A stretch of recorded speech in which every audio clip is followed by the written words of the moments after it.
Hey everybody, this is Ari from Literary Gladiators, and today I wanted to wish you guys a happy new year and share with you my favorite books. Well, not just my favorite books, but some of the books that I've read during the past year in 2018. These are books, some of these books I've read for the first time, some of these are rereads that I haven't read in a long time, and some of them are works that, you know, I've recently acquired or that I have recently gotten into. So I hope you guys enjoy the list. So the first book, which I kind of raved about in my book garden trip to the book garden, was Cricket in Times Square. Cricket in Times Square is one of the few kids books where I actually have not read it until this year, right around August. I read it or September, and well, it was obviously after we went to Book Garden, so I think it was September, and it's quite an interesting story about little cricket who takes the subway into New York into Times Square, and he meets a nice cavalcade of cast of characters or whatever you want to call it. Um, Interestingly enough, I was actually a little bit disappointed with this book. I felt it was going to be a lot more whimsical and magical than it actually was. It was more just a storyline, really. There wasn't. I liked the book. It just was not what I was expecting. Um, so, Cricket in Times Square, something I've been waiting for years, and I didn't quite get what I was expecting. But it was nice, and I think as a book of itself, I'd probably give it 3 out of 5. Very nice book, good. It's also a Newbery House book, so obviously, if you haven't read this book, definitely worth the read. One of my rereads this year was Agatha Christie, and Then There Were None, which I purchased a new edition in July or August of this year, and of course, for those of you who know, this is probably the best-selling book ever that isn't the Bible. And Agatha Christie is probably the best selling author of all time. I'm saying probably because I'm not 100% sure, but this is an excellent mystery. It is probably the definitive mystery of all time. Hopefully, we'll go over this in a future Literary Gladiators session because it is such a good book. Um, Obviously, not going to spoil anything from it, but you definitely need to read it. Um, and this automatically gets a 5 out of 5 because it's not even Agatha Christie's best book, and I give it a 5 out of 5. There are other books that she's written that are even better that get like even higher grades if you can. But if you're not in Agatha Christie and you're in a mystery, or even if you're not in a mystery, this is definitely a great book because it's not just mysteries; it's also drama and intrigue and other genres could fit to describe this book as well. So, Agatha Christie's And Then There Were None was a reread for me this year. Another new read for me earlier in the year, and I did an individual video, and this is Diary of an Oxygen Thief. This is a book I read earlier in the year. I kind of saw the cover and I liked it, and I had no idea what it was about. And then it also said there was an anonymous author, and I was like, oh, that's not normal. Why do you have an anonymous author? Well, after reading this, I now know why the author was anonymous, and it's mostly because this person does some pretty terrible things, and there are things that you wouldn't want to be known for, so you don't want to put your name out there. I don't exactly when I remember rating this one. It was okay. I mean, I thought it would be a lot better, but it was decent. Probably give it like a 2.5 or a 3. Looking back at it, I may have given it a higher score before, but I think when I read it, it was just a little bit uncomfortable for me, but understandably so. Why someone would say it's anonymous. If you happen to see this book at Barnes and Noble, it is worth the pickup, but you might not want to. You might want to be aware of how hard this book might be to read. Just as a throwing that out there.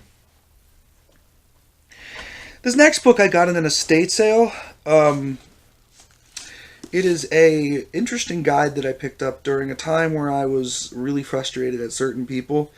It's called "Don't Let Jerks Get the Best of You: Advice with Dealing with Difficult People." Now, this is this book seemed very interesting until it started getting into Christian undertones. In which case it kind of pointed the book in a different direction. This is clearly more of a religious/philosophical book rather than a book about how to handle things. I mean, it's a little bit of both, but it is definitely... It was helpful, but it wasn't, again, kind of like with Cricket in Times Square, it wasn't what I was thinking it was going to be by the title. It's very clear that the person who wrote this book, Paul Meyer, MD, has a very close connection with God, or is very heavily into his religion. And you can kind of tell by what he says in this book. But the advice in here is actually really good if you can get past the religious subtext. And just generally, it not only tells you how to deal with other people, but it also helps you prevent yourself from being kind of a jerk as well. I've actually learned a lot from this book. It's hard to give this book a rating because it is nonfiction and it is very opinionated. So I'm actually not going to give this book a rating because it is very opinionated. So many different people are going to have so many different views on it. I thought it was helpful for me. It might not be helpful for you. It might be helpful for you, but it's not going to get a rating. This next book I also got at the Book Garden, and I wanted to share it simply because of its age. This book is called The Beatles Forever. It's by a guy named Nicholas Schaffner. Now you're looking at it and you're thinking, oh, it's another Beatles anthology thing, and it kind of is, but the interesting thing about this is if you look at the publishing date on this, if I can find it quickly, the publishing date, the copyright date for this is 1977. That means that this book was published before John Lennon was assassinated. So John Lennon was still alive when this book was published. You get a very different view of the Beatles in this book.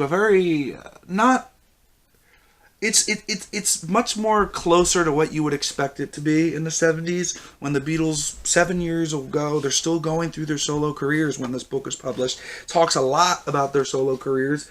There are some songs in their late solo careers you would think that would be mentioned in this book and aren't, because the publishing date's only 77. This is 3 years away from when John Lennon was assassinated, and you actually get a completely different view.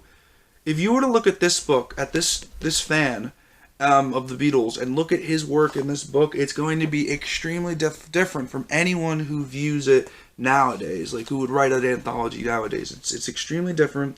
It also has a lot of interesting pictures and products and other amazing stuff in it that you probably would only find if you were to look this up in 1977 when it was published. So in a way, it's kind of like a trip back to the past in a way, and I really enjoyed reading it. That book may be extremely hard to find.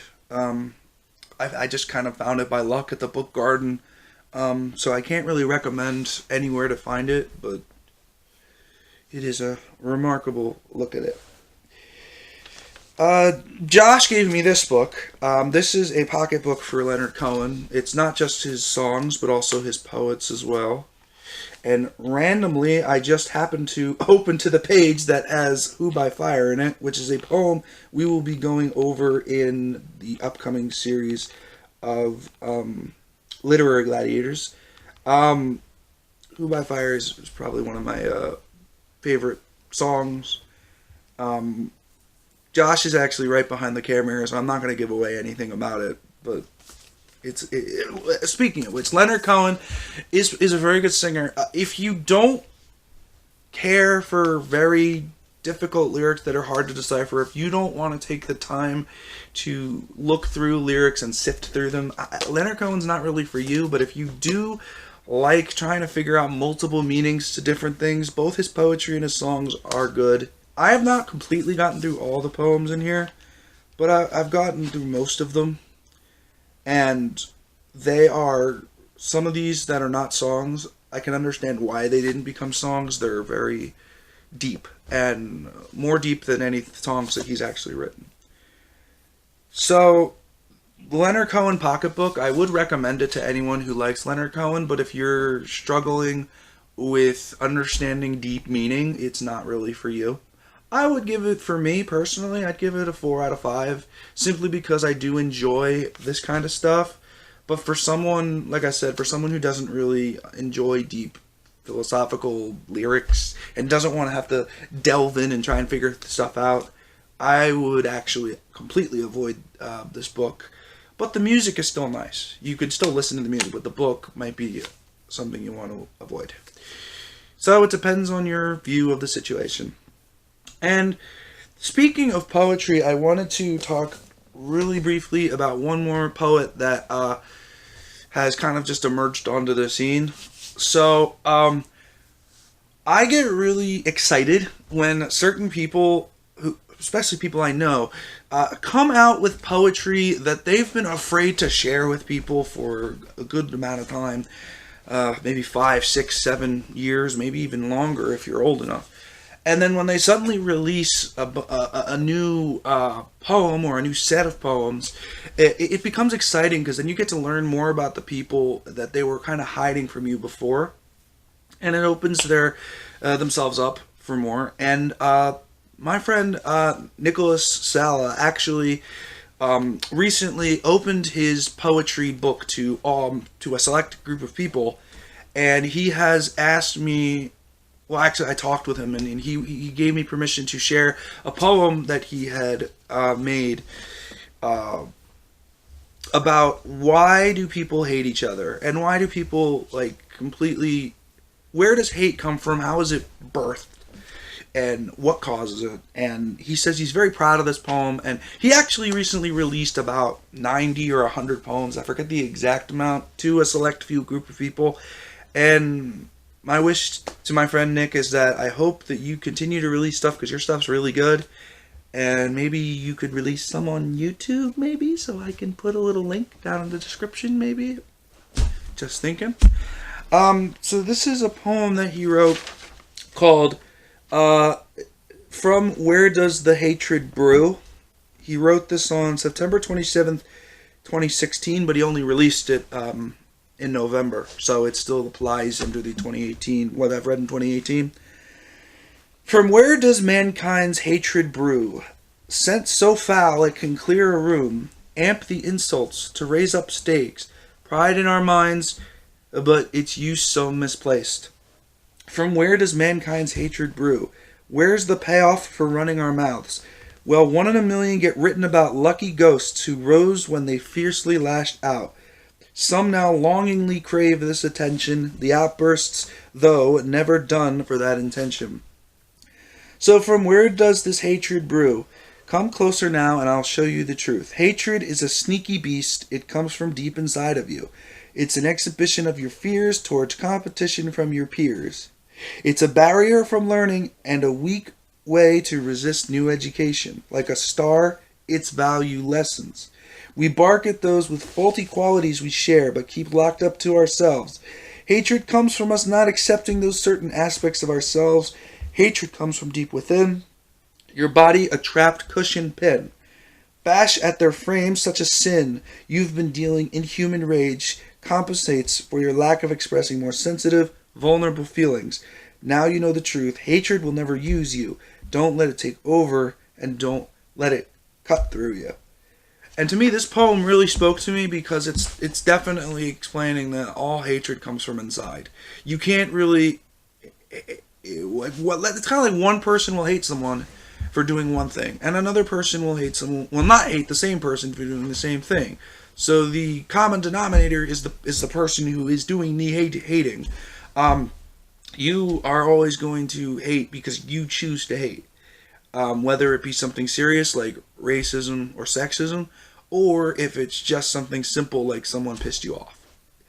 They're doing what they think is correct to them, and you're the one that kind of feels that anger, that upsetness towards the other person.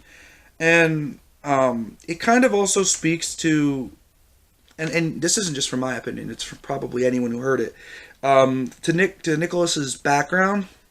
How it seems like from this poem, it seems like Nicholas had a very tough background, where he must have felt like he was hated upon by everyone, and he was trying to find a reason behind it, and maybe he had an epiphany of some kind and realized that this is why people treat each other this way.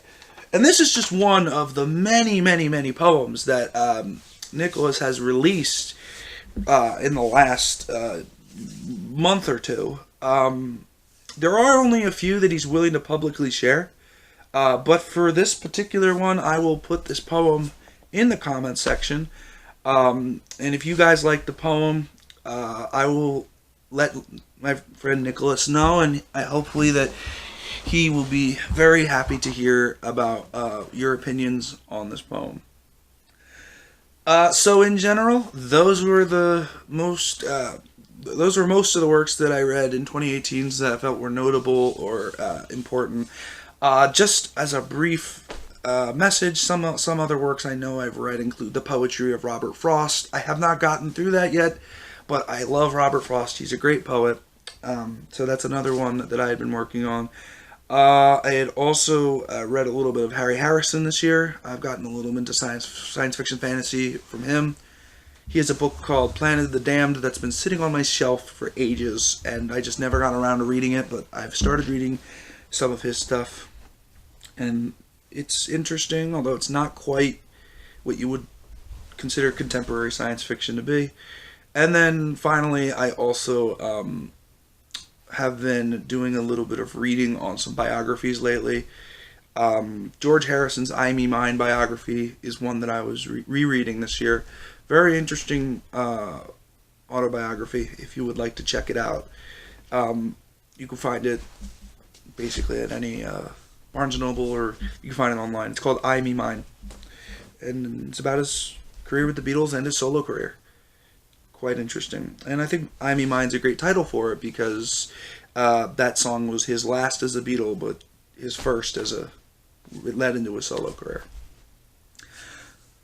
So everybody, this is Ari Eskans signing off for Literary Gladiators. If you're interested in the books I'm reading, I've got a lot of videos on the Literary Gladiators channel that you can check out, and also I've got a Goodreads now. You can find me at Goodreads at Ari Eskans on Goodreads, and you can also find my YouTube channel, which has a lot of fun videos on it as well. That's oopdoop44/Colin Chandelier. Hope to see you guys around, and keep reading.